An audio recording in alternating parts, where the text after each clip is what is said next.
אני שני צוקרמן, ויחד עם כרמית אלבק הקמנו את חלום לי.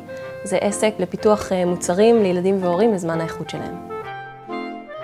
בעצם הכל התחיל כשבעלי והבנות שלי היה להם טקס שינה מיוחד, וערב אחד כשהבת שלי הייתה בת 2.5, והיא צעקה לו מחדר שינה, אבא, תעשה לי חלום. וזה סלוגן כל כך גאוני בעיניי, אבא, תעשה לי חלום, שאמרתי, אני חייבת לעשות עם זה משהו, וידעתי שאני צריכה עכשיו שותפה. אני באה מתחום השיווק, ולמדתי רפואה טבעית. עד ששני באה וניערה לי את החיים, ואמרה לי, יש לי רעיון, אני רוצה שאת תשווקי אותו. להתחבר לחלומות זה הדבר שמוביל אותנו. אני כהורה רוצה לדעת מה החלומות של הילד שלי, ולגלות גם לילד שלי מה החלומות שלי.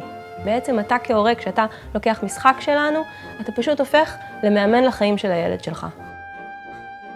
כשהרעיון של חלום לי הבשיל, אז כמו כל עסק מתחיל, הלכנו לחסכונות הביתיים, הלכנו למשפחה, הלכנו לבנק. אני יכולה בדיעבד להגיד שזה היה אחד הצעדים הכי אמיצים מבחינתי. כל הזמן שמענו, עולם הילדים רווי, יש יותר מדי משחקים, יותר מדי היצע, הילדים כל היום בטאבלטים, ובעצם אנחנו הרגשנו שמאחורי הרעיון שלנו, מאחורי החלום שלנו, יש צורך מאוד חזק. שלאט לאט זמן האיכות שלנו עם הילדים הולך ומצטמצם, וזיהינו שם את הצורך, והחלטנו שאנחנו בכל זאת הולכות על זה.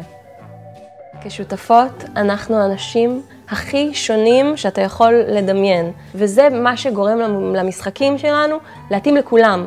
כי כשאנחנו מצליחות להגיע לפשרה, סימן שפיצחנו את זה. כששאלו את וולט דיסני איך הוא רואה את העסק שלו בעתיד, הוא אמר שהוא רואה משהו מואר, צבעוני, ושומע צחוק של ילדים. אני מוכנה לזרום עם זה. ב5 יבשות.